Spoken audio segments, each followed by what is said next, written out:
जागायजेननायनि 1 अध्याय 26 निफ्राय 28 पदाव जों फरायोब्ला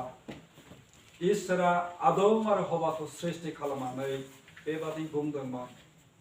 नोंसोर बंस बृद्धि जानानै एरलांदो दिनै सानै आदम हवा बे सुबुं बे मानसिफोरनिफ्रायनो बुहुमाव दिनै 700 कौटिनिख्रुइबो बांसिन दिनै सुबुं अनजिमा मानसिनि संख्याखौ जों दिनै मोननो हायो बुंनो हास्थायनाया बेनो अनजाग्रा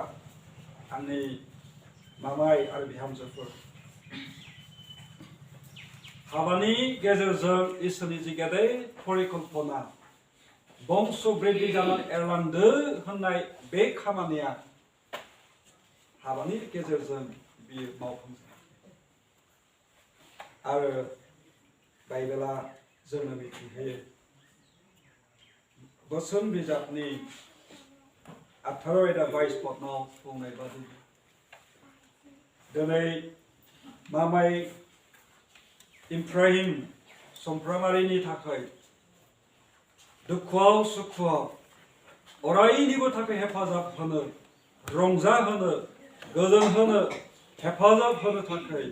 दिनैनि बे दिनाव उरिमा नार्जारीखौ इसोरा दिनै हाबानि गेजेरजों नोंथांनो होनाय जाबाय बे एखे रोखोमै उरिमा नार्जारीनि थाखाय बिथांजों अरायबो थैस' थांस'नि थाखाय हेफाजाब होगिरि जोथोन लानो हानाय बादि अननो हानाय बादि दुखुआव सुखुआव गोजोनग्लाय होफानो हानाय बादि फिसाय हिसाबै दिनै नोंथांनो एप्रेहिम चम्प्रामारिखौ दिनै होबाय बुंनाय जादों बाइबेलाव उपदेशगिरिनि 4 अध्याय 9 आरो 10 पदआव सासेनिख्रुइ सानैया गाहामसिन मानोना सासेया गोग्लैयोब्ला गुबुन सासेया हेफाजाब होनो हायो मामाय एप्रेहिमाथ' हारसिंमोन बिहामजो जासिगोन बिहामजो उरिमायाबोथ' हारसिंमोन गुबुन गुबुन नखराव जोनोम जादोंमोन देरदोंमोन आरो बिथांमोना बेबादिनो जिउ खांनानै दंमोन आङो गोरोन्थि खालामाखैब्ला एप्रेहिमनि बैसोआ दिनैनि दिनाव 29 बोसोर फरायबाय उरिमानि बैसोआ दिनैनि बे दिनाव 20 बोसोर बे सार्टिफिकेटनि मथे जाबाय जा सासे 29 बोसोर सासे 20 बोसोर बेबायदि गुबुन गुबुन नखराव देरदोंमोन लावदोंमोन खिन्थु इसोरा दिनै हाबानि गेजेरजों नोंथांमोनखौ खौसे आखाइया मोननैल'मोन दा आखाइया मोनब्रै बादि जाबाय आखाइ मोननैजों एसेल' मावनो हायोमोन दा आखाइया मोनब्रै जानायखाय बांसिनै मावनो हासिगोन बोलोगोरासिन जाबाय हेफाजाब होलायनो हासिगोन सासेया लोमजादों साजादोंब्ला जोथोन लानो थाखाय इसोरा दिनै सासेखौ दिनै होदेरबाय आरो दुखुआव सुखुआव गावनि गोसोनि खोथा फोरमायलायनो सिद्धान्त लालायनानै मावनो बे संसाराव मानसि हिसाबै समाजाव खामिनो थाखाय गोदान गंसे नखर हाबानि गेजेरजों दिनै इसोरा स्थापन मोननै मोदोम सासे सेंग्रा सासे हौवा सासे हिनजाव हाबानि गेजेरजों मोनसे मोदोम मोनसे देहा मोनसे नखर इसोरा जागायजेननायनि 2 अध्यायनि 26 पदआव जों मोनबाय बेनिखायनो मानसिया गावनि बिमा आरो बिफाखौ नागारनानै गावनि बिहिजों नांथाबनानै बिसोर मोनसे मोदोम जागोन सानै नंबावा सासे जाबाय होननांगौ नाथायनि 19 अध्यायाव जों फरायोब्ला 6 निफ्राय 7 पदआव जों मोननो हायो मानसिया गावनि बिमा बिफाखौ नागारनानै गावनि बिहिजों नांथाबनानै थायो गुबुन जायगाफोरनि हाबानि खोथाखौ जेब्ला जों नायो नागालेण्डआवहायबो हाबा जाबायथाय न'खरा आलादा जायो जे दिनाव हाबा जाबाय बे गंसे आलादा न'खर जाखाबाय आरो बे गोदान न'खरनि मालिक आरो मालिकनि जाखाबाय दा जोङो बर' ख्रिस्टियानफ्रा हाबानि उनावबो जों ज' जइन्ट फेमिलि थायो नालाय गोलाव सम बा गुसुं सम जोङो न'नि बिमा बिफाजों बिहाव बिखुनजो न'नि बाय बाहागि जाथि खुरमाफोरखौ लानानै जों ज' खामियो आंबो बेक्ति हिसाबै जिबनाव हाबानि उनाव 15 बोसोर जइन्ट फेमिलि न'आव खामिबाय एफा एनै प्रब्लेम फैयो अब्लाबो इसोरनि अननायजों जों 15 बोसोर ज' खामिनानै जोंनि मावनो गोनां खामानिफोरखौ जों मावनो हायो आं खालि 26 तारिख जानुवारियावसो आलादा न'खर जाबाय 15 बोसोरा एसेल' सम नङा हमजाग्रा दा आङो दिनै बुंनो हास्थायदों बे गोदान न'खरनि दिनै मालिक हिसाबै मामा इब्राहिम नोंथांनि आखायाव बे गोदान न'खरनि बिगोमाजो हिसाबै दिनै बिहामजो उरिमा नार्जारीनि आखायाव गोग्लैबाय बे गोदान न'खरखौ समायहोनांगौआ नोंथांमोननि आखायाव गोग्लैबाय बे न'खरखौ जौगाहोनांगौआ नोंथांमोननि आखायावनो थाबाय नोंथांमोननि गासैबो नांगौफोरखौ मोनफुंनो थाखाय मावनांगौआ नोंथांमोननि आखायावनो आंथ' सदाहरन हिसाबै बुंनो हास्थायबाय मामाय नोंथ' हारसिं समाव नोंथ' ब्रास गंसेल'सो नांगौमोन दानिया मामाय नोंथ' ब्रास गंसेल'सो बाहायोना गंनै बाहायोमोन नोंलाय गंसेल'सो बाहायोमोन दा सासेनि थाखाय ब्रास गंसेयानो थोयो आं बुजिहोनो थाखाय बुंनो हास्थायो मामाय इब्राहिमा गावनि थाखाय गंसेल' ब्रास नांगौमोन दा हाबानि गेजेरजों सानै बेक्ति जाबाय नालाय गावनि बिहिनि थाखायबो आलादा ब्रास बायबावनो गोनां जासिगोन गावनि थाखाय लंपेन्ट शार्टफोर जुथाफोर गानग्रा बायनांगौब्ला गावनि थाखायल' बायनायानो जथेस्थ'मोन दा मा गावनि अनजालि बिहिनि थाखायबो दख'ना सादोर ब्लाउस बायदेरनो गोनां जासिगोन हाबा जानाय लोगो लोगो मा दायित्व बारायबाय हाबा जानाय लोगो लोगो मा खरसा बारायगोन समायसा बारायगोन हारसिङैबो उदांमोन गावनि गोसो बादि सोलिनो हायोमोन बिमा बिफानि अननायनि आन्दोआव जयैनो दंखाय गेदेर दायित्व रुजुननो गोनां दंब्लाबो एसे रेजें बेबादि परिबेशआव जिउ खांबोबाय किन्तु हाबा जानाय लोगो लोगो दायित्वआ एसेब्लाबो एसे बाङो परिश्रमा एसेब्लाबो एसे बाङो बानाय दंमोनब्लाबो हाबानि सिगां ओरैनो मावनो गोसो गैयै सर' दंमोनब्लाबो हाबानि सिगां हाबा जानाया बाध्य खालामगोन मानोना बे गोदान न'खरनि नों सासे मालिक आरो गावनो गाव बे न'खरखौ जोथोन लानांगौनि दायित्व आङो हौवा गोदान हिसाबै न'खरनि मालिक हिसाबै मामाय इब्राहिमखौ आं थांखिनानै बाथ्रा एसे बुंनो हास्थायदों ब्रासखौ आरम्भ खालामनानै आं बुंबाय दा इसोरनि बोरजों जुदि गथ' गथाय फैबावोब्ला दायित्वआथ' बांबावगोन गंथाम ब्रास गंब्रै ब्रास जाहैनो हागौ गथ' गथायफोरखौ फोरोंनायाव खरसा बांबावगोन साख्रि बाख्रि गैया माबोरै थाखा खामायनो हानाय माबोरै उफाय खालामनो हानाय न'खरनि गोनांथिखौ माबोरै सामलायनाय गथ' गथायफोरखौ माबोरै सोलोंथाइ होनाय बे बादायलायनाय मुगायाव माबोरै फेर फाथिनानै थांनानै थानाय गोबां जेंना निस्सय फैगोन संसाराव नोंथांमोना दिनै आगान होबाय होनजासै दा बे संसाराव समस्या दं जबनि 14 आयदायाव जों फरायोब्ला 1 आरो 2 पदनाव मानसिया संसाराव जोनोम लानानै दान्दैसेल' खामियो जाहैबाय आरो दान्दैसे खामिनाय बे संसाराव दुखुआबो जोबनाय गैया समायसायाबो जोबनाय गैया दिनै हाबानि गेजेरजों जाय सिंग्रिखौ नोंनि बिहि हिसाबै इसोरा होबाय बे सिंग्रिया थैस' थांस'नि थाखाय इसोरा दिनै नोंथांनो होबाय बाइबेला बुंदों बे बिहिखौ नों अननो थाखाय नांगौ कल'सियानि 3 अध्याय 19 पदआव बुंदों जोंनि बाइबेला जोंखौ बुङो आङो एसे बाइबेलनिफ्राय फरायनि कलसिया आरो एफिसियानिफ्राय फरायनि कलसियानि 3 अध्याय आङो 19 पद बिसायफोर नोंसोरो गाव गावनि बिहिखौ अनदो नोंसोरो बिहिफोरखौ गोराहै दाबाहा दायथ' गोग्लैबाय नोंनि बिहिखौ नों गावखौ बादि अननो नोंनि बिहिखौ नोङो दमबारे दबथायनानै सासन खालामनो थाखाय नङा बाइबेला मा बुंबाय नों जेरै गावखौ अनो नोंनि बिहिखौ गावखौ बादि अन होननानै बाइबेला बुंदों एफिसियासनि 5 अध्यायाव जोङो बेखौ मोनदेरबावगोन एफिसियानि 5 अध्यायाव नायोब्ला जोङो 25 पद बिसायफोर ख्रिस्ट'आ जेरै मण्डलीखौ अननानै गावनि जिउखौ होबाय बेबादिनो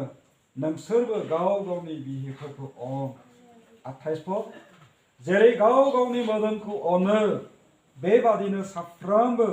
गाव गावनि बिहिखौ अननो नांगौ जाया गावनि बिहिखौ अनो बियो गावखौनो अनो नखरनि गार्जेन हिसाबै नखरनि बिसाय हिसाबै मामाय नों समाव हाबा खालामनायनि गेजेरजों थैस' थांस'नि थाखाय नोंखौ हेफाजाब होनो नोंखौ अननो जोथोन लानो जाय हिन्जावखौ होबाय नों मिथिनांगोन बे हिन्जावा नोंनिफ्राय एसेब्लाबो एसे बोलोआव दुर्बलसिन मिथिनांगोन नोंनि बे हिन्जावा गुबुन नखराव जोनोम लानानै गुबुन मोनसे परिबेशआव गुबुन मोनसे थासारियाव देरबोदोंमोन बे गुबुन मोनसे परिबेशनिफ्राय नोंथांनि नखराव दिनै गावनि बाय बाहागि जाथि खुरमाखौ नागारनानै नोंजों थैस' थांस'नि थाखाय हाबानि गेजेरजों हिन्जाव जाफैबाय बेखायनो नाङैनि एसे दस मोनब्लानो सोंखारिनाय नाङैनि एसे दस मोनब्लानो आसा खालामनाय बायदि मावफुंनो हायै समावनो नों आखाइ दिखांनाय जुदि बिदि खालायोब्ला हाबानि गेजेरजों जाय सिंग्रिखौ नोंनि बिहि हिसाबै इसोरा होबाय जोबोद आघात मोनगोन बिहामजोफ्रा आघात मोनगोन आरो गोसोआव साननाय फैगोन बेबादि राग खरा थिउरिया बिसायजों बेबादि थेब थेब बुबाय थाग्रा रायबाय थाग्रा बिसायजों रायजो जानायनिख्रुइ आं हारसिङै थानायानो साबसिन नागारगारनायानो साबसिन होननानै साननाया फैगोन एकदमबारे प्रेक्टिकेलि आङो बुंनो हायो जानुवारिनि 31 तारिखआव मोनसे नखराव आंनि पास्टरेल एरिया सार्भिसाव गोग्लैनाय बे गिर्जानि नखराव दैदेनगिरिफ्रा आंखौ लिंहरदों हाबा जानानै 6 बोसोरसो जाबाय 4 बोसोर हौवासा गथ' दङ फिसाया राग जोंनानै सिखाजों दामनो नागिरदोंमोन जाहैबाय हिन्जाव गिनानै बेबायदि हौवाजों थास्लायस्लाय खारलांबाय फैथ'वाखै दाखालि आं बुजायनो मोनदों गुबुन जायफ्रा न'आव दङ बिसोरथ' सुजाय जाबाय बे हिन्जावा माब्ला फैफिनो मिथिया खारनानै दंफैयो ओमफ्राय बे मासनिनो 3 तारिखआव हठात मोनसे गिर्जायाव आंखौ दैदेनगिरिफ्रा हालाय हाफाय हाफा मुवा जानानै आंखौ लिंहरबाय आं थांबाय समायसा बिराद गेदेर नागारलायनोथ' सिदान्थ' लाखाबाय हौवा हिन्जाव फिसाला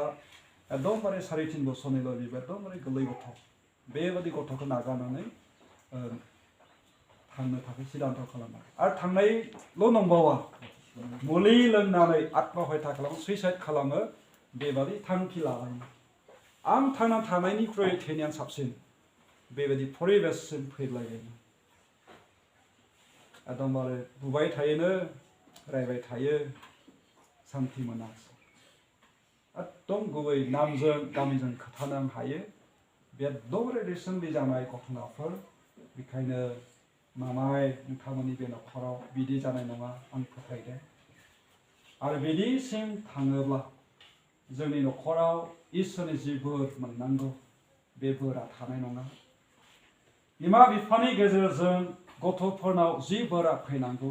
बे बोराखौ होथेना दोननाय बादि जागोन बिमा बिफाया इसोरनि बोरखौ लानानै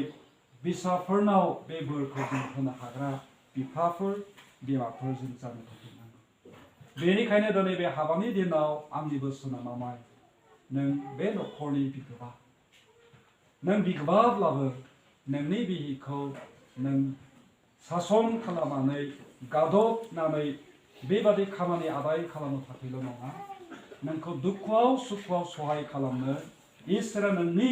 लाइफ पार्टनार हिसाबै नोंनो होबाय दबथायनानै दोननो थाखाय नङा नाथाय समान बे पजिशनाव थानानै अनज्लायनायजों हेफाजाब होज्लायनायजों जोथोन लाज्लायनायजों सासे सासेनि नांगौखौ होज्लायनायजों बे न'खराव नोंथांमोना गोजोनै खामिनानै इसोरनि गेदेर जि परिकल्पना बेखौ जाफुंहोनो इसोरा दिनै नोंथांनो होबाय हिनजावफ्रा बिसायनिफ्राय मा लुबैयोनो अननाय लुबैयो आदर खालामजानायखौ लुबैयो जोथोन लाजानायखौ लुबैयो जगार खालामजानायखौ लुबैयो बिसायफोर थायोब्ला हिनजावफ्रा एसेब्लाबो एसे मालिक दंखायो होनना दायित्व रेजें मोनो आरोखि जुदि बिसाया गावनि न'खरनि नांगौफोरखौ मिथियालाबानो हिनजावनावल' एकदम बजाखौ खोख्लैना होयोब्ला गुबुन मोनसे परिबेसनिफ्राय फैखाबाय नालाय गोदान न'खराव माबोरै सोलिदों माबोरै मावदों थब्र' माब्रबो जागोन नैबेबायदि समावहाय मामायनो नोंनि बिहिखौ अननायजों फोरोंनांगोन नै बिदिसो खालामनांगौमोन नोङो बोरैबा जाबाय होननानै बुंनांगोन नोङो नोंनि खामानिफोरखौ मावनानै मेंनानै फैनाय समाव नोंनि बिहिनिफ्राय नों अननाय आदर खालामजानायखौ मोननो लुबैगोन बे समाव नोङो मोनाब्ला हयथ' नों राग जोंफ्लांगोन समाव नों बुंफ्लांगोन गोरा बाथ्राजों सोंखारिफ्लांगोन बे समाव नोंनि बिहिया दुखु मोनगोन आंनि न'खरखौ नागारनानै फैबाय नोंजों रायजो जानो आंनि जाथि खुरमा गासैखौबो नागारना आं नोंजों फैबाय नोंनिफ्राय आं अननाय मोननो लुबैयो नोंनिफ्राय आं हेफाजाब मोननो लुबैयो नोंनिफ्राय आं बानजाय जानायखौ लुबैयो नाथाय नों आंखौ गोब्राब गोखा राव गोरा रावफोरजोंसो नों आंखौ आघात दुखु मोनगोन आरो बे दुखु मोननाया दिनै एसे गाबोन एसे बारा जायोब्ला मोनसे समाव बे बेरफ्रुनानै गाज्रिसिन जाथाय जायो दे मामाय नोंनि बिहिखौ नों गावखौ बादि अनदो जे बिहिखौ इसोरा दिनै नोंनो हाबानि गेजेरजों होबाय बे बिहिखौनो थैस' थांस' नोङो अनदो जोथोन लादो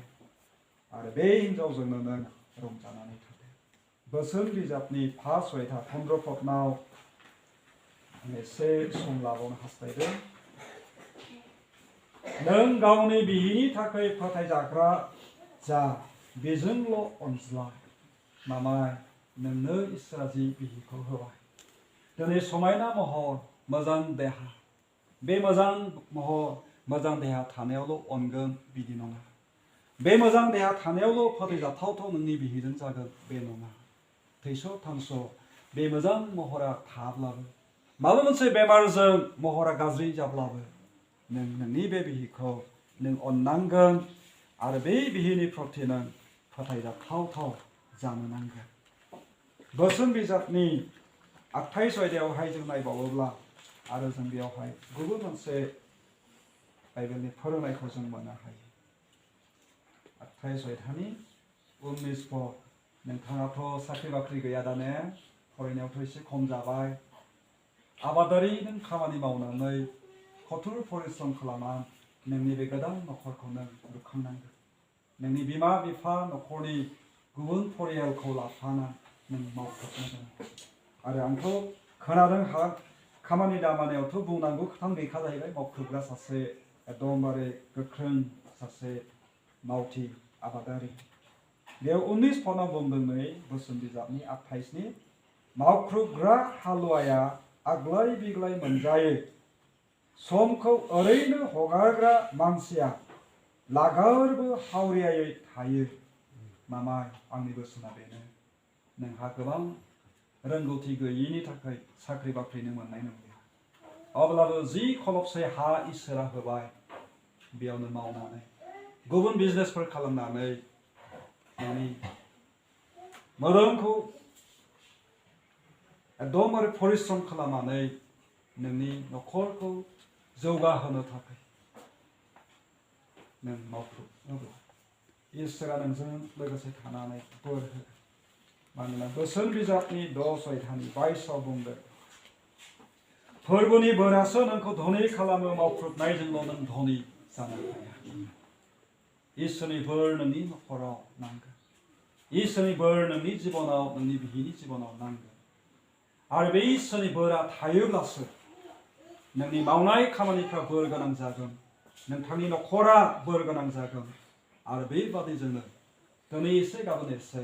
गोजौनिफ्राय गोजौसिनाव दावखोनानै गोजोनै आग्लाय बिग्लाय इसोरनि होनाय बे मेटेरियेल ब्लेसिंसफोरखौ लाना नोंथाङा खामिनो हागोन। दे बिदिब्ला बानाय मोजोमनायखौ नागारनानै मावख्रुबनो नाजाबोदो मामाय। नोंनि बिहिखौ नों अनदो गावखौ बादि रागा जोंब्लाबो नोङो गंनानै गोनां जायोब्ला नों थानो नांसिगोन। आरो आङो बुंनो हास्थायबावदों बिहामजोफोर दिनै हाबानि गेजेरजों जाय सेंग्राखौ नों थैस' थांस' बिसाय हिसाबै जायखौ नों हाबा लाबाय बिसाय हिसाबै गनायबाय बाइबेला बुंदों कल'सेनि 3:18 इफिसियानि 5:1 मोननो हायो। एफिसियासनि 5:22 बुंदों बिहिफोर नोंसोरो फोरबोखौ जेरै मानियो बेबादिनो गाव गावनि बिसायफोरखौ मानि। नों गुबुन नखरनिफ्राय फैदोंब्लाबो गोदान नोंनि बे बिसायनि नखराव नों फैनायखाय नोंनि बिसायखौ नों मानिनांगोन, मान होनांगोन, गंनानै थानांगोन। कल'सेयावहाय जों नायोब्ला 3 अध्यायाव जों मोननो हायो। कल'सेयानि 3:18 बिहिफोर नोंसोर बयबो गाव गावनि बिसायफोरखौ मानिदो। माने बिसायफोरखौ मानिनो थाखाय बाइबेला बिहिफोरखौ परामर्श होबाय। मानोना मानिज्लायनाय थायोब्लासो सैसोनाय थायोब्लासो मावथि बेबादि खामानिखौ मावोब्लासो नखराव सान्थिया थायो, नखरा जौगायो, नखराव हौवा हिन्जावनि गेजेराव गोजोननाया बराबर थाबाय थागोन। आरो बिहामजोफोरखौ उरिमा नोंथांखौ आङो बोसोन होनो हास्थायबावदों। बोसोन बिजाबनि 14 अध्यायनि 1 बाइबेला बुंदों गियानि हिन्जावफ्रा नखरखौ लुखाङोनो, गियान गैयै हिन्जावफ्रा नखरखौ संहासो खालामो। दे बिहामजोफोर नोङो नोंनि नखराव बोरै सोलोंबोखो सोलोंबोआखै आं मिथिया। नों बेसेबां मावथि ना मावथि नङा आं बेखौबो मिथिया। नोंनि बिमा बिफानि नखराव नों उदाङै जिउ खांदोंमोनब्लाबो खामानिफोरखौ नोङो मावनो गोसो गैबाङै खालामनानै थानो बेबादि थाबोदोंमोनब्लाबो बिमाफोर बिफाफोर दंखायो हिसाबै नखराव गुबुन मावग्रा मानसिफोर दंखायो हिसाबै नोङो उदाङै बेबादि जिउ खांनायखाय खामानि दामानियावबो बांद्राय प्रेसार खालामाखैमोन जानो हागौ। खिन्थु दिनै हाबानि गेजेरजों नों दायित्व गोनां सासे बिमा, दायित्व गोनां सासे हिन्जाव जानायखाय बे नखरखौ जौगाहोनांगौआ, बे नखरखौ समायहोनांगौआ नोंनि आखायावनो गोग्लैनायखाय नोङो बानाय मोजोमनायखौ गारनानै नोंनि गोदान बे नखराव नों मावनो नांसिगोन। बोसोन बिजाबनि 12:4 बाइबेलाव बुंदों बोसोन बिजाबनि 12:4 आङो फरायबावनो हास्थायदों। आखल गोनां हिन्जावा बिसायनि मान आरो रंजानाय, आन्थाय जाय हिन्जावा बिसायनि सायाव अपमानखौ लाबोयो बे बिसायनि लागै बेगेङाव जानाय केन्सार रग बादि। आङो गोदान बिहामजोफोरखौ आखल गैया, आखल रोङा, खामानि रोङा होननानै बुंनाय जायाखै। बे बाइबेलनि बाथ्राया जेनेरेल। जुदि बे बाथ्राखौ मिथिनानैबो अबेबा बिसयाव नखरनि मालिक जानानै, नखरनि हिन्जाव जानानै, नखरनि बिहामजो जानानैबो, बे नखरनि मावनो गोनां दायित्व गोनां बेक्ति जानानैबो जुदि मावफुंनो हायाब्ला आं बेयावसो बुंनो हास्थायदों। बेखौसो आं बुंनो नागिरदों। एप्रहिमनि नखराव बा गुमै भगबाननि नखराव जायानो फैया मानो बेनो नोंसोरनि आलासि बुंनो हागौ थोलै उमुखानि हिन्जावखौ नायनि माबादि थोलै उमुखानि बिहामजोखौ नायनि बेरायहैनि होननानैबो फैनो हागौ अब्ला जायानो नोंसोरनि न'खराव फैगोन नोंखौ नायनो बा गुबुन खामानि लानानै नोंसोरनि न'खरनि मानसिखौ लोगो लानो बिसोरनो नोंसोरनि न'खरनि आलासिफोर बिसोरखौ नुखानानैबो नों जे खामानिखौ मावनानै बेस्थ' जादों बेयाव थाबाय थानानै बा न' सिङावनो दङ मिथिबाय बायहेरायाव सोरबा फैदों बेखौ मिथिखानानैबो स्रि थाबाय थायोब्ला ओंखारदेरनाखसैबो जिरायनोबो थोनाखसै मान फैदोंमोनबो सोङासै बे आलासिया माबादि मोनगोन अपमान होजानाय मोनगोन दुखु मोनगोन न'आव थांफिननानै न'नि मानसिफोरजों रायज्लायगोन लोगोफोरनो खोथागोन हा माबादि हिन्जाव मोनखोलै उमुखायालाय माबादि बिहामजो मोनबोखोलै उमुक मोनालाय होननानै बुंगोन खौरां गैथारालै माथो होननानै अब्ला बे सावरायनाया दिनै एसे गाबोन एसे नोंनि अनजाग्रा बिसायनि खोमायाव खोनागोन बेखौ खोनानानै बे दुखु मोनगोन अपमान होजानाय जागोन जायनि थाखाय बियो राग जोंनानै रिएक्सनबो खालामनो हागौ आरो बेराफारसेथिं नोंथाङा औ जोंनि बे न'आव सोरबा फैदों होननानै मानो फैदोंमोन सोरमोन एकदम सोमोन्दो लानानै रायज्लायनानै सिनायिफोरखौबो सोरनि मा जायोमोन मोजां रावजों बुंनानै फै जिरायफै बा जेबो गैयाब्लाबो सिनि गैया नै गाइखेर गैया बिस्कुट गैया मा मोनजाबावनाय गोदै रावजोंनो नोंथाङा दै खापसे लोंहरनोब्लाबो लाल साहा संख्रि गोजा बेबायदि संख्रिनि साहाखौ लोंहरनोब्लाबो नोंथांनि न'खराव फैनाय बे आलासिया गोजोनगोन आरो बुंगोन उमुखानि बिहामजोआसोलै उमुकनि हिन्जावासोलै मोजांथारलै माला मोजां बिहामजो मोजां हिन्जावखौनो मोनबाय बाख्नायगोन आरो बे रायज्लायनाया दिनै एसे गाबोन एसे मानसिफोरनि खुगानिफ्राय नोंथांनि बिसायनि खोमायाव फैगोन आरो गेदेर रंजानाय मोनगोन देरगानाय मोनगोन गौरब अनुभब खालामगोन बेखायनो बाइबेलाव बुंदों आखल गोनां हिन्जावा बिसायनि मान आरो मुखुब गेदेर मुखुब बादि जागोन गेदेर अलंकार बादि जागोन नोंनि मावनाय खामानिफ्रा बिसायखौ रंजाहोगोन आरो बाइबेलाव गोबां बेबादि मोननो हायो बोसोन बिजाबनि 31नि फरायलाङोब्ला मावथि आइजोफोरनि बिमाफोरनि बाथ्रा मावथि बिमाफ्रा फुङाव सिखाङो एकदमबारे मावनो गोनांफोरखौ मावो गुबुननि सिगां सिगां खामानिफोरखौ मावो आरो गुबुनखौ मावनानै दिन्थियो फोरोङो दा बिहामजोफोरखौ आं बेबादिनो जाजानो लुबैबाय नोंथांनि बे गोदान न'खराव नोंथाङा सासे मावथि सासे आइजो हिसाबै खामानिखौ आवगायनांगौ बोसोन बिजाबनि 11नि 22आव जोङो फरायोब्ला मोजां साननाय गैयै हिन्जावा नायनो मोजांब्लाबो अमानि गन्थङावनि नलक बादिसो थारमाने नायनो मोजांब्लाबो जुदि मावनाय दांनाया जुदि अलसिया थाइब्ला आखल आखुआ मोजां नङाब्ला मा बुंदों नायनो मोजां महर मोजांनि हिन्जावब्लाबो बे अमाफोरनो गानहोनाय गन्थङाव नलफोर बादिल' मा होनो नलक बेबादिल' होनना बुंदों थारमाने बांद्रायबो बेसेन गैया समायना रमायना महरालाय खिन्थु आखलफोरा मोजां नङा नैबेफोरबादि बेखायनो बिहामजोफोरा महरावबो दं आखलावबो दं मावनाय दांनायावबो दं आं बेखौ आसा खालामदों आरो नोंथांनि न'खराव बेबादि जोंनो समायना खालामगोन बोसोन बिजाबनि फ्राय गोबां परामर्शफोर दं हौवाफोरनि थाखाय आरो हिन्जावफोरनि थाखाय बोसोन बिजाबनि 25 आयदायाव आङो नायबावनो हास्थायदों बोसोन बिजाबनि 25नि आङो 24खौ फरायगोन आङो बुंनो हास्थायदों माब्लाबा हिन्जावफ्रा गुबुन न'खरनिफ्राय गुबुन मोनसे परिबेसाव फैनायखाय बिसायनिफ्राय खुद्रिखांनाय फैयो खामानि दामानियाव हेफाजाब होजानो लुबैयो दानि दिनावथ' गोदोनि बादि नंले खामानिया हौवा हिन्जाव रानज्लायनाय बिदि गैलिया दिनै हौवाफ्राबो अमा आदार होयो हौवाफ्राबो भारा सुयो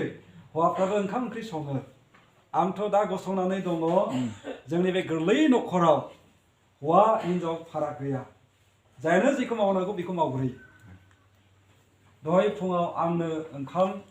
माबायावहाय प्रेसार कुकाराव आंनो जानग्रोदों बिहिया सिखांनानै आंखौ सहाय खालामबाय आखाइ मोनब्रै जाबायनानै थाब जाबाय एसे जानानै हाखु दाखु फैनो हाबाय आरोखि बे दैज्लाङावसो आं एसे आनज्लायनानै एसे दिरि जाबोदों जेन'बा बुंनाया जोंहा जि मावनांगौ दं हौवा हिन्जावनि फाराग गैया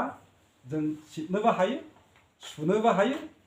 संनोबो हायो जोङो टाइम गोरोबलायनानै जों बेबादि एडजास्ट खालामनो गोनां जायो दा बे हिन्जावनिसोलै खामानिया आं आराम थानाय बिदि नङा बे हौवाफोरनिसै खामानिया आंनि नङा होनना आराम थानाय हिन्जावफ्रा बिदि नङा जोंहा सोलायबाय गोदोनि बादि नंलिया खामानि मावसोग्रा जोंनि न'खरफ्राव बारा मोननो हालिया गोबां थाखा गोनांफ्रा गुबुन खोथा खिन्थु एसे गाहाय थाखोनि मानसिफ्रा थोखो मोखो मानसिफ्रा मानसि आलादा लादेरनानै न'खराव बिदि सामलायनो गोब्राब जानायफ्रा गावनो गाव खस्थ' लानो गोनां जायो दे मामाय बिहामजोफोर हौवा हिन्जावनि फाराग गैयि खामानि गावजों गाव सहाय खालामो आरो फिसायनिफ्रायल' खुद्रिबाय थायोब्ला बे मोनसे न'खरनिथ' इ रिक्सा सालायो बे थ'ना मा होनो एसेल' खामायो एकदम गोबां मोननो आसा फिसाया सानफ्रामबो खें खें मोनसे बाथ्राखौनो बुंबाय थाजानायखाय मा होनो कन्ट्रल एकदमबारे अभार कन्ट्रल होनदों बियो बियन्ड कन्ट्रल थारमाने कन्ट्रल खालामनो हायैनि बारा थांनायाव बिदि खालामफिननांदों होनना बुंदों आरोखि बुंबाय थायो पेक पेक पेक मोनसेखौनो दा बाइबेला बुंदों बोसोन बिजाबनि 25 अध्याय 24 पद नांज्लायग्रा हिन्जावजों न'आव थानायनिख्रुइ न' उखुम सायाव थानाया साबसिन नांज्लायग्रा हिन्जावजों न'आव ज' थानायनिख्रुइ उखुम सायाव थानायानो साबसिन मोनो बा बाहेरायाव थानायानो साबसिनबो होननानै बुंलायलांदों आरो बे एखे बिसयखौनो जोङो 27 अध्यायनि 15 पदआवबो मोननो हायो नांज्लायग्रा हिन्जावा नखा हानाय समाव दै थप थप थरथिंबाय थानाय बादि अखा हाब्ला अखा हागायोब्लाबो जि थप थप दै गबाय थायो नैबेबादि गबाय थायो जाहैबाय समायसा एफा एनै जागोन न'खर जाबाय जेब्ला समायसा एसे एनै जागोन सानै व्यक्तिजों मोनसे न'खरावनो गोसो मेलायनांगौआ सासे हौवा सासे हिन्जाव सानैहाबो निजा निजा गोसो दं मोननो हास्थायनाय मावनो गोसो जानाय गोरोबज्लायनो थाखाय समाव सासे सासे ओरै जाद्लायनो हागौ नैबे समाव आंनि बोसोना बेनो अनजाग्रा जोंनि न' गंसे लुनायावहाय जों बोराय बुरै गेंग्रें गुग्रु अनेक जों जाद्लायबोनो गोनां जाबाय ओरै जानांगौ बाथ्रा दानथेलायबो खिन्थु फर्मुला बेनोल' समायसा जिखाङोब्ला हौवानिफ्राय जुदि हिन्जावना माबा मोनसे दाय मोननानै सोंखारिबायब्ला हिन्जावा बुजिनांगोन आंनिनो भुल जाबाय स्रि थानो नांगोन गमनानै थानो नांगोन हिन्जाव जुदि फिसायनाव माबा मोनसे दाय मोननानै आसा खालामनाय बादि जायियाव फेक फेक फेक फेक बाथ्रा बुंनानै सोंखारिबायब्ला फिसाया बुजिनांगोन बेयाव आं बुंफिनोब्ला बेयो बारा जागोन बेखायनो बेयाव सैसोनानै गंना थानांगोन मा बुङो बुंबाय थादो मोनसे समावथ' बे बुंनानै जोबनोब्ला निमाय हैगोन आरो समाधाना फैफिनगोन बे मोनसे आखायाव मा नुदोंना नुवाखै नोंसोर सानै उनाव खोनादों नामा माबाफोर खोनाखैदाने आं बारावसो बुगासिनो दं खोनादों दाने नोंसोर सानै व्यक्ति माबा मोनसे जाथाय जादों मोनसेनिफ्राय फैदों नोंसोर स्रि थायोब्ला बे न'खराव दावराव जानाय नङा हरैनिफ्राय फैखाबाय मोनसे समस्याया हरैनिफ्राय जाबदेरनोब्ला मा जागोन एकदमबारे दावराव जागोन खाथि खाथि थादोंब्लाबो 1 माइल गोजानाव थाना रायज्लायनाय बादि हब्रा हब्रा होदावनाया बेयाव आराम्भ जासिगोन फर्मुला बेनोल' सासेजों हरै उत्पन्न जादोंब्ला सासे स्रि थानो सोलोंनांगोन धैर्य हमनांगोन एकदमबारे हागोन हाजाब्लाबो सेस्था खालाम एकदम गुबै आं एक्सपिरियेन्सजों बेखौ बुंदों एक्सपिरियेन्सजों आं बेखौ बुंदों मामाय आरो बिहामजोफोर नोंसोर बेखौ खालामोब्ला नोंसोरनि बे न'खरा बोर गोनां न'खर जागोन आरो ख्रिस्ट' जिसुखौनो नोंसोरनि बे गोदान न'खराव बिगोमा खालामनानै इसोर बिफाखौनो नोंसोरनि न'खरनि गाहाम लावखार खालामनानै दैदेननो थाखाय खाबु प्रार्थनाजों नोंसोरो नोंसोरनि थांखिफोरखौ खोथा प्रार्थनाजों इसोरनि बाथ्राजों इसोरनि बायख'फोरजों नोंसोरनि बे न'खरखौ लुखांनो थाखाय नाजा खामानि मावनायजों नोंसोरनि न'खरखौ लुखांनो नाजा इसोरा बोर होगोन दिनैनि परिबेसा बिदि थानाय नङा गेदेर सोलायनायाव इसोरा लागोन आङो गोबां बुंनांगौ दंब्लाबो समखौ नायबाय थादों आङो फोजोबनाय फारसे फैबाय प्रथम करन्थियानि 13 अध्याय 4निफ्राय आं 7 पदखौ नोंथांमोननि हौवा हिन्जावनि गेजेराव अनज्लायनायनि सोमोन्दै बाइबेला मा बुंदों बेखौ फरायनानै आं खोनासंहोनो गोसो जाबाय 1 करिन्थनि 13 बालाबनि 4निफ्राय 7 सिरिफोर अननाया सैसोयो अननाया रैसुमै अननाया मेगन साया देरगाया एबा दुगा खालामा अननाया इनाय खालामा एबा गावनिखौल' साना एबा राग जोङा अननाया रावनिबो गोरोन्थि मावनायफोरखौ गोसोआव लाया अननाया इनायाव खुसि जायो नाथाय नंगौआव रंजायो अननाया माब्लाबाबो नागारा आरो बिनि फोथायनाय भरसा खालामनाय आरो सैसोनाया जोबनो गैया बेबायदि अननाय नोंसोरनि जिबनाव थानो नांसिगौ बेबायदि अनज्लायनाय हौवा हिन्जावनि गेजेराव थानो नांसिगौ बेबायदि अनज्लायनाय नोंथांमोननि न'खराव दिनै थानो नांसिगौ जे अननाया गावनि थाखायल' नाया जे अननाया गुबुननि इनायखौ सैनो हाया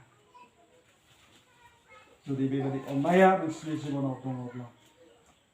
गावखौ बादै गावनि बिहि गावखौ बादै गावनि बिसायखौ अननो हागोन आरो अनज्लायनाया थायोब्ला बे न'खराव गोजोननायाबो थागोन एकदमबारे गुबै बाथ्रा आङो अनज्लायनायनि सोमोन्दैनो बाथ्रा बुंबाय नोंथांमोननि बे न'खराव इसोरनि बोर नांगौ नोंथांमोननि बे गोदान न'खराव इसोरनि बोरजों दैदेनजानो थाखाय नांगौ आङो नोंथांमोननि दिनैनि जे हाबा लानाय बियो दान्दिसे समनि थाखायल' नङा आं गले गले बुंदों इब्रायारिनि 13 अध्याय 4 पद दहाय न'आव फरायबाय हाबा खालामनाया बयजोंबो मान होजाथों आरो बिसि बिसायनि गेजेराव फोथायजाथाव जाथारनांगोन हाबाया बियो कन्ट्राक्चुएल एग्रिमेन्ट खालामनाय नङा दसे पिरियडनि थाखाय मोनसे बोसोरनि थाखायल' हौवा हिन्जाव जागोन बिनि उनाव नागारलायगोन बिदि नङा इसोरा जायखौ जुलि होबाय बियो थैस' थांस'नि थाखाय आरो बेखौ खुनु बोलोआ बेखौ बोखानो बा नागारलायनो थाखाय क्षमता गैया जुदि बेखौ ब्रा माबा मोनसे जाथायनि थाखाय फिसाया बिहिखौ नागारबायब्ला बिहिया बिसायखौ नागारबायब्ला बाइबेला बेयाव बुंदों बे इसोरनि देखायाव पाप आरो बेखौ इसोरा हामजाया आरो बिहि बिसाय नागारलायनानै गुबुन बिसाय गुबुन बिहि हाबा खालामनानै लायोब्लाबो बाइबेला बुंदों बे हौवाया बै हिन्जावजों जिनाहारियाव थांनाय जाबाय बै हिन्जावा बै हौवाजों जिनाहारियाव थांनाय जाबाय होनना बाइबेला रोखायै बुङो मथिनि 5 अध्याय 31निफ्राय 32 सिमाव जों मोननो हायो बेखायनो अनजाग्राफोर आंनि मामाय आरो बिहामजोफोर नोंथांमोना सासे सासेनि सायाव फोथायजाथाव जादो इसोरखौ गिदो इसोरनि बोरजों थांनानै थादो मानोना बाइबेला बुङो मथिनि 5 अध्याय 31 आरो 32 पद बे हुकुमाबो दं सोरबाया गावनि बिहिखौ गारब्ला बे गारनाय बिलाइ लिरनानै होथों नाथाय आङो नोंसोरखौ होनो बिसाय हाग्रा गैयै बिहिखौ जाया गारो बियो बे हिन्जावखौ गुबुनजों हाबा जाहैब्ला बे हिन्जावखौ जिनाहारि खालामनाय जायो आरो जाय हौवाया बे हिनजावखौ हाबा खालामो बिबो बे हिनजावजों जिनाहारियाव थांनाय जागोन। बे बाइबेलनि बाथ्रा लुकनि 16:18 आं स्पष्ट खालामनो बेखौ फरायसिगोन। लुकनि 16:18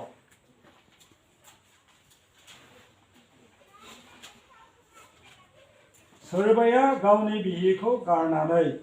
गुबुनखौ हाबा खालामबावोब्ला बियो बे हिनजावजों जिनाहारियाव थाङो आरो जाया बिसायजों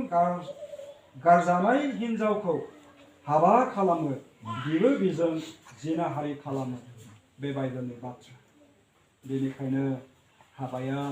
बियो मोनसे इसोरजों सुक्ति खानाय कभेनेन्ट रादाय खानाय बे इसोरनि सिगाङाव समाय लानाय बे रादाया बे चिरस्थायी। गोबां बाइबेल सिरिफोर दंमोन आङो बेफोरखौ फरायबाय थानो हास्थायबावासै। दिनै बे 8 तारिख 2 मार्च 2022 नि मंगलबार दिन इसोरा नोंथांमोननो बे दिनखौ थिग खालामबाय। गोसो मेलायलायनानै मोननैबो नखर मेलायनानै मोननैबो गिर्जानि दैदेनगिरिफोर गिर्जाया मेलायलायनानै दिनैनि बे हाबाखौ थिग खालामनाय जाबाय। दिनै बे हाबायाव नोंथांमोना दङ आरो बे गोथार हाबाखौ नोंथांमोना दिनै इसोरनि मानसिफोरखौ साखि दोननानै नोंथांमोना दिनै बे हाबाखौ लानो थाखाय बे गिर्जायाव फैबाय आरो जों बे हाबानि प्रग्रामावनो दं। बेनिखायनो आङो गोबां बोसोन हौवानो दायित्व हिनजावनि दायित्व आरो माबोरै जिउ खाङोब्ला नोंथांमोननि नखरा बोरगोनां जागोन आं बेखौ बुंनाय जाबाय। आरो खुनु बोलोआ नोंसोरनि बे अनज्लायनाय बे हाबानि जि रादाय एग्रिमेन्ट बेखौ सिफायनो बा बोखानो नाङा। बाइबेला बेखौ बुङो। दे बिदिब्ला हौवा गोदान आरो हिनजाव गोदान आं नोंथांमोन सानैखौबो बे समाव गसंनो खावलायबाय आरो नोंसोर मोखांजों मोखां जानानै नोंथांमोननि आखाइ आखाइखौ बिसोरो हमज्लाय। आङो नोंथांमोना जे सासेया सासेखौ थैस' थांस' बिहि हिसाबै बिसाय हिसाबै जों हाबानि गेजेरजों नाजावनो थामथिम जाबाय बेखौ समायखिरा लाहोनो थाखाय आं नोंथांमोनखौ सासेनि उनाव सासे आंनि इयुन बुंनानै बे समायखिराखौ लानो आं खावलायबाय। आं सिगां सेंग्रा एप्रेहिम चम्प्रामारी नोंथांखौ आंनि इयुन बुंनो थाखाय आङो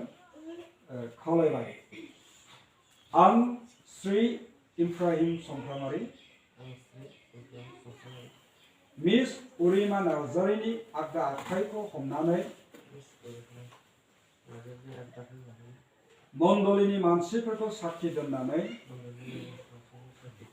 गोथां इसोरनि सिगाङाव समाय लायोदि मिस उरिमा नार्जारीखौ दिनैनि हाबानि गेजेरजों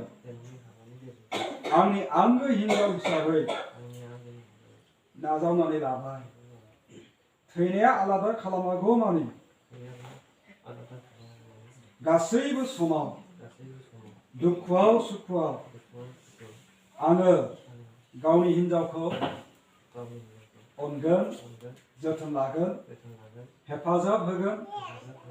आरो गुबुन हिनजावफोरनिफ्राय गोजानाव थानानै फोथायजाथाव जागोन होननानै इसोरनि सिगाङाव समाय लायो। जेनेबा आङो सिख्ला हिनजाव गोदान उरिमा नार्जारीखौ आंनि इयुन बुंनो थाखाय खावलायबाय। आं उरिमा नार्जारी श्री एप्रेहिम चम्प्रामारीनि आगदा आखाइखौ हमनानै मण्डलीनि मानसिफोरखौ साखि दोननानै गोथां इसोरनि सिगाङाव समाय लायोदि श्री एप्रेहिमखौ दिनैनि हाबानि गेजेरजों आंनि आंगो बिसाय हिसाबै नाजावनानै लाबाय। थैनाया आलादा खालामागौ मानि गासैबो समाव दुखुआव सुखुआव आङो गावनि बिसायखौ मान होगोन अनगोन जोथोन लागोन हेफाजाब होगोन आरो गुबुन हौवाफोरनिफ्राय गोजानाव थानानै फोथायजाथाव जागोन होननानै इसोरनि सिगाङाव समाय लायो। धन्यबाद बिथांमोना गावसोरनि खुगाजों सासे सासेखौ थैस' थांस' दुखुआव सुखुआव गावनि बिहि हिसाबै गावनि बिसाय हिसाबै दिनै नाजावनानै लाबाय आरो बे समायखिराखौ इसोरनि मानसिफोरखौ साखि दोना इसोरनि सिगाङाव दिनै समाय लागोन।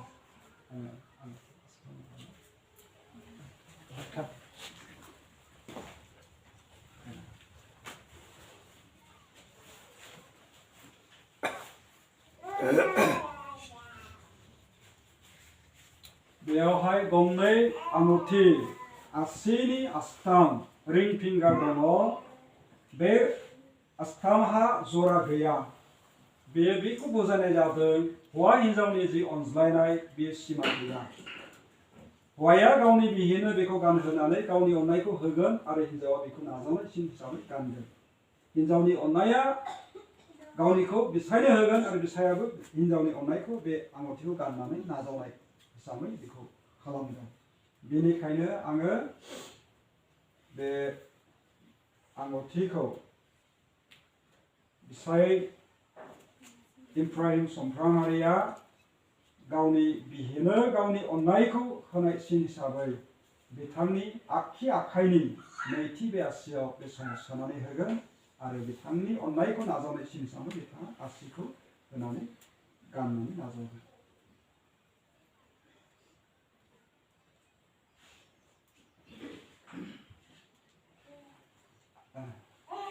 आरो बे आंगुरथि गावनि सिमा गैयै अननाय बिहिनि अननाय गावनि बिसायनो होगोन आरो बिसायाबो गावनि बिहिनि अननायखौ बे आसिखौ गथायनानै गानहोनानै अननायखौ नाजावगोन। बिथांनि हौवानि आगदा आखाइनि बे नैथि आसियाव गानहोगोन।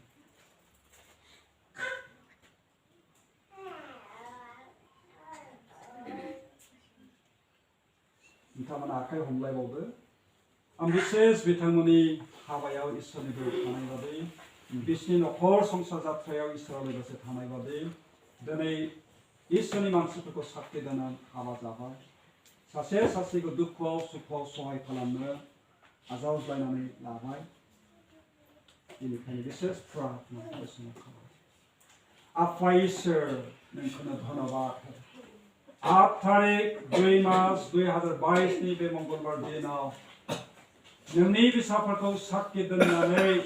बे लालाय सनापुर बाप्टिस्ट मण्डलिनि गिर्जायाव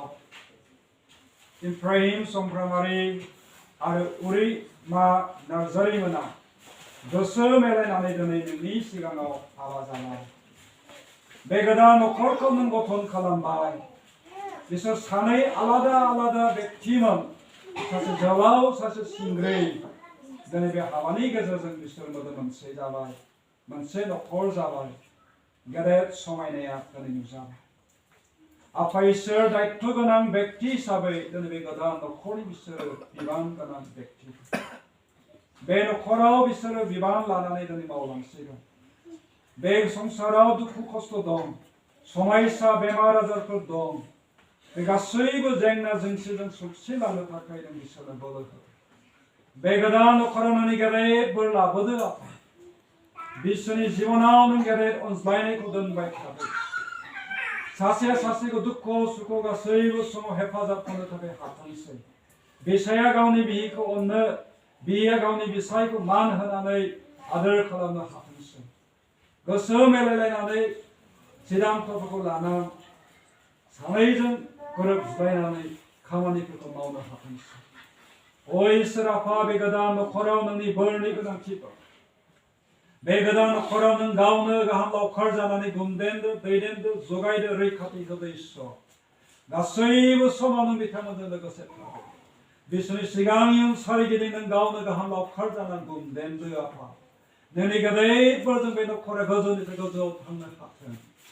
गोबां रोखोमनि बारहुंखा समायसा बिसोरनि जिबनाव फैब्लाबो नोंनि बोसोनाव आर'जजों गसंथानो सहाय खालामदो। खुनु मोनसे बोलोआ बिसोरनि अनज्लायनायखौ बोखारनो हायै बादि, सैताननि खुनु बोलोआ बिसोरनि बे न'खरखौ गावस्राहोनो हायै बादि प्रभु नोंनियाव प्रार्थना खालामदो। नोंनि बै फावनाय बोरखौ बिसोरनि जिबनाव नों लाबोदों, बिसोरनि न'खराव लाबोदों, बिसोरनि इयुन जोलैनि सायाव लाबोदों। जइन्ट फेमिलि हिसाबै बिसोर थाथ'गोन। प्रभु बिहाव बिखुनजोखौ मान होनो, खामानि दामानियाव मावनो, गोदान मोनसे परिबेसाव एडजास्ट जानो बे बिहामजोखौनो नों बोर लाबो। बे मामायनि जिबनाव नों हेफाजाब खालाय आफा। गावनि बिखौ लानानै जि मावनो गोनां खामानिफोर दं बेखौ मावलांनो हायो। ओ इसोर आफा, गाज्रि बेमारफोरनिफ्राय नों बिथांमोनखौ हमथार। बिपद निदान एक्सिडेन्टफोरनिफ्राय रैखाथि हो। बिसोरनि फोथारनि आबादनि सायाव नों बोर होदो। बिथांमोननि फिसिनाय जिब जुनारनि सायाव नों बोर होदो। बिसोरनि आखाइनि खामानिफ्राव नों बोर होदो। बिथांमोननि देहायाव नों गोग्गो देहा होदो।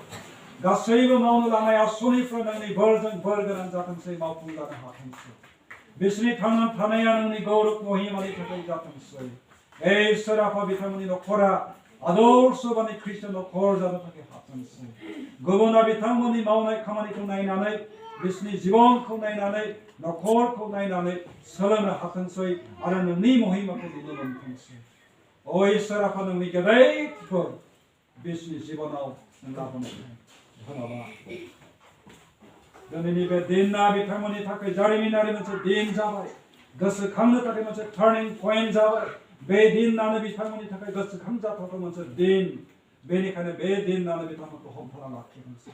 दिनै जि समायखिरा लाबाय, बे समायखिराया दान्दिसेनि थाखायल' दाजाथोंसै। प्रभु, गोलाव जेसे गोलाव बिथांमोना जोरगोन, थांनानै थागोन। सासेया सासेखौ गासैबो समाव अननो, जोथोन लानो, हेफाजाब होनो हाथोंसै आरो मावनो गोनां खामानिफोरखौ सैसोनायजों खस्थ' लानानै मावलांनो हाथोंसै। गेदेरफोर हौवा हिन्जावनि जिबनाव बे गोदान न'खराव नों लाबो। बिसोरनि भबिष्यतनि थांना थानांगौ, भबिष्यतनि मावनांगौ गासैबो खामानिफोरखौ नोंनि गोथार आखायाव गथायनानै हामबाय होनायजों बे आर'जखौ बासायग्रा फोरबो जिसु ख्रिस्ट'नि मुङै बिबाय। आमेन।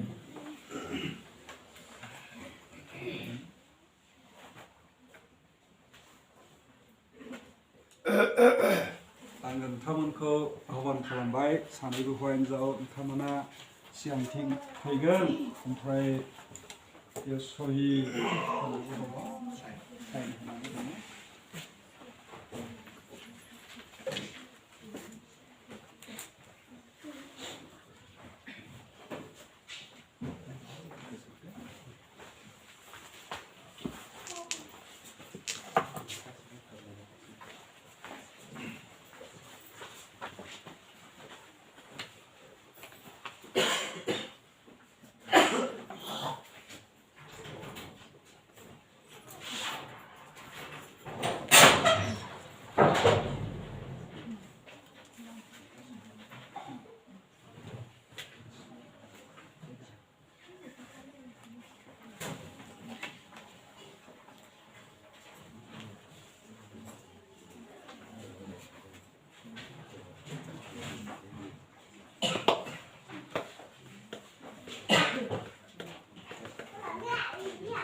बे हाबायाव साखी हिसाबै बे मण्डलिनि सानै बिसेस व्यक्तिफोर, दैदेनगिरिफोर, पास्टर सुदेम मोसाहारि आरो अर्जुन इस्लारि, नोंथांमोनखौबो साखीनि थाखाय आं खावलायबाय।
malaya dong.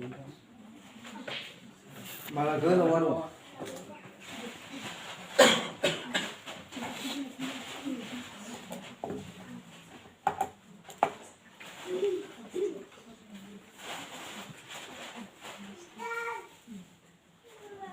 आङो हौवा गोदान हिनजाव गोदान एप्राहिम चम्प्रामारि आरो उरिमा नार्जारी नोंथांमोनखौ सानैखौबो गसंनो खावलायबाय। दिनै 8 तारिख 2 मार्च 2022 बे मंगलबार दिन रेभारेन्ड अजित बसुमतारीनि गभर्नमेन्ट लाइसेन्स नाम्बार 61/97/20 बे लाइसेन्स नाम्बारखौ लानानै आं पास्टर रमेन बसुमतारीया दिनै एप्राहिम चम्प्रामारि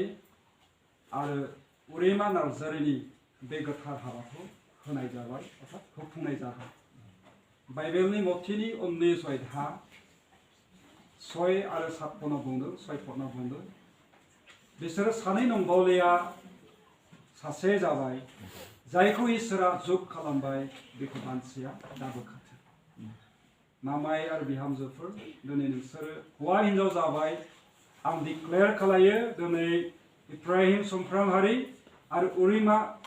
नार्जारी बिथांमोना हौवा हिनजाव जाबाय। दिनै हाबा जाबाय। बिथांमोना गोदान नखर फसंबाय। इसोरा बे नखरखौ गायसननानै होबाय। बिथांमोना दिनैनिफ्राय बे संसाराव हौवा हिनजाव हिसाबै रायजो जासिगोन। बेखायनो जोंनि एसोसिएशननिफ्राय थाम-थिम खालामनाय बे हाबानि सार्टिफिकेटखौ आङो बिथांमोननो होनायनि सिगां बे दोंसे माला बिसोरो सानैजों आलदा आलदा दंमोन किन्तु दिनैनि दिनाव बिसोर हाबा जाबाय। सानै नंबावलिया सासे जाबाय मोनसे मोदोम जाबाय मोनसे नखर जाबाय। बेखौ सिम्बलिक भाबै आं बे मालाखौ गानहोनाय जासिगोन।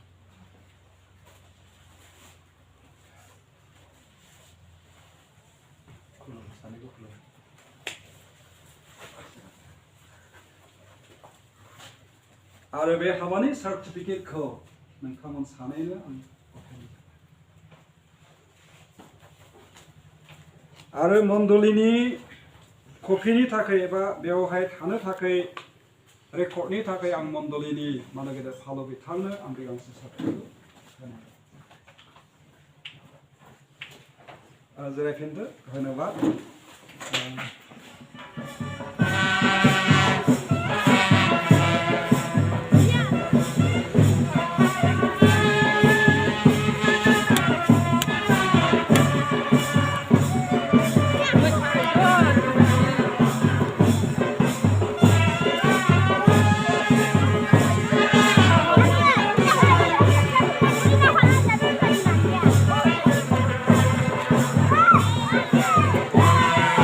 Hey!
Güzel güzel.